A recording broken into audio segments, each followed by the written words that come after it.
Hey, it's Merrill, and I am finally ready to show you guys the prize that I made for the winner of my contest, Mr. Serafine Ureno, or otherwise known as Orangemonkey92. And I said in the video that I was going to do a step-by-step drawing, but he sent me an email and he said, Merrill, could you do a painting?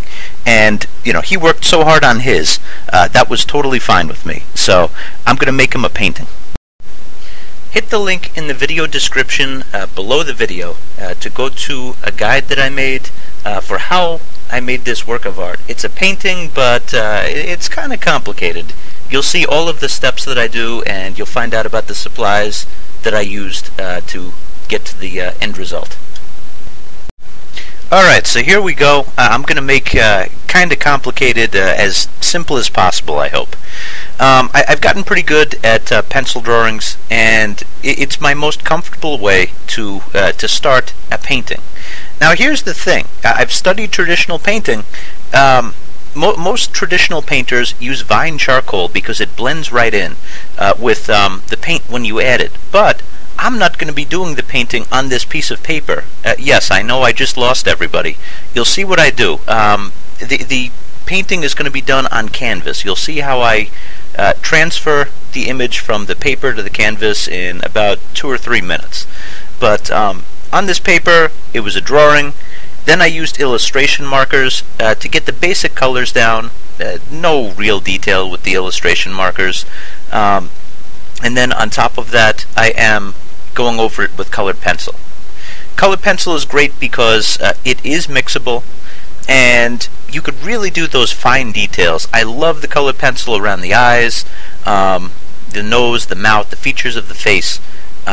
You could really do some serious blending in those really difficult areas where it's a total pain to take a tiny paintbrush which you keep running out of paint with. You know, remember, with a paintbrush you have to dip again and again in the paint that you mixed.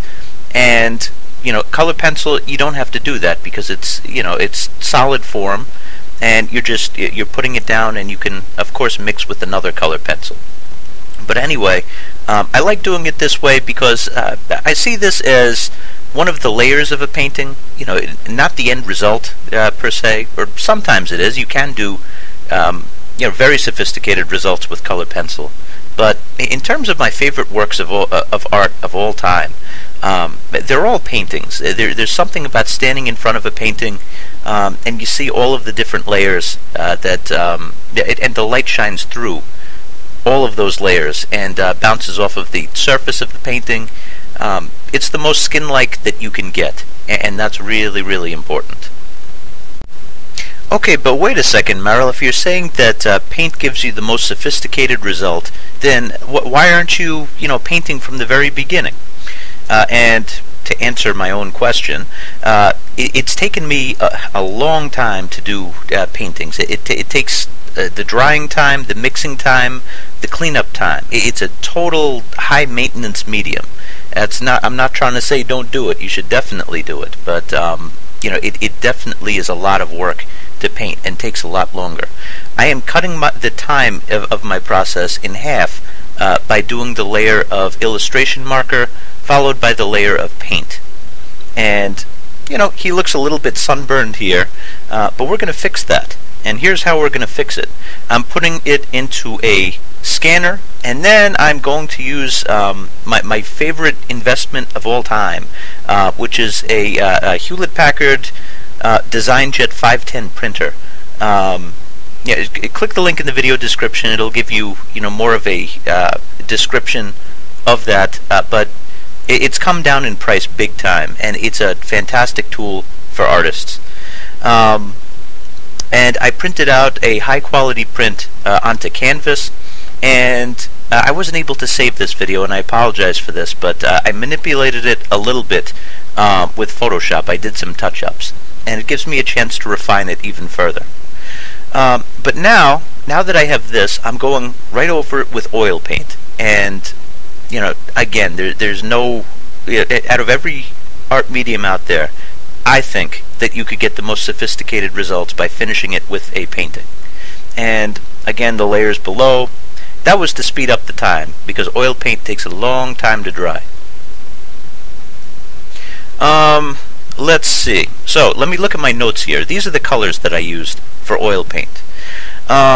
Titanium white, that's an opaque white. Zinc white, that is translucent white, meaning that you could kind of see through it. I'm also using flake white. That's somewhere in between. It's not as opaque, but yeah, I like using that, especially for portraits. I'm also using transparent earth orange, olive green, asphaltum, alizarin crimson, cadmium red, cadmium yellow, and I'm also using yellow ochre. So I'm using those colors, and I'm starting out with the highlight areas. And out of those colors, the titanium white, the two cadmiums, the cadmium yellow, cadmium red, I kind of use that as the transparent paints, and I don't mix too much of those in because they're all very powerful colors. Especially the cadmium red and yellow. I mean, if you add a lot of that, it will just take over any other color that you mix. But I neutralize that maybe with some olive green. I also have some pre-mixed flesh tones that I use for this. I kind of mix those together, and I go over the different areas of the face. Might have noticed that the glare just stopped right there. This is the second sitting. It took me 3 sittings to do this painting, maybe about 4 hours, including the color pencil work to do this. So I work hard for my winners. And now you're going to see me, instead of just doing the opaque flesh tones with the titanium white and the cadmiums, you're going to see me mix in more of those other colors and get slightly more transparent as I work. What do I mean by that? I add more medium, and I'm using the more transparent colors. The Ultramarine Blue, which I forgot to mention, that's a hugely important color. The Asphaltum, the olive green, the Alizarin Crimson. Those are all very important colors. And you could, when you mix colors that are opposite each other from on the color wheel.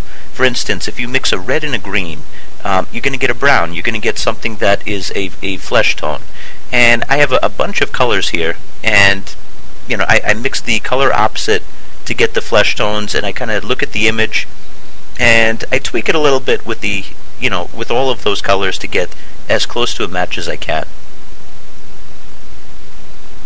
Now you're going to see me start to do a little bit of glazing. The real glaze layers happen when the painting is dry, but as you can see, it's wet. You can see by the glare there, that it's wet. Transparent earth orange. Orange oxide. That's another glazing color that I used a lot of in this painting because he's kind of orange, at least in the picture. He's orange monkey, man. Come on.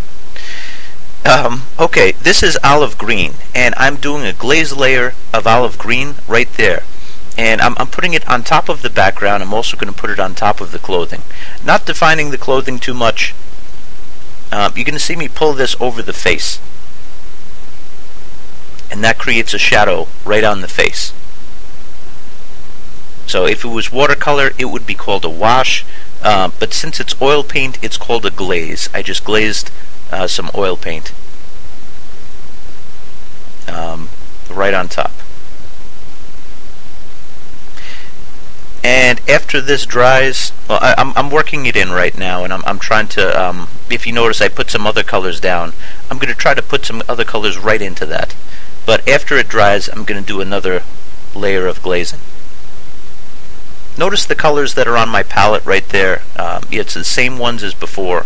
I'm just using different ones. Oh, no, that didn't make sense at all.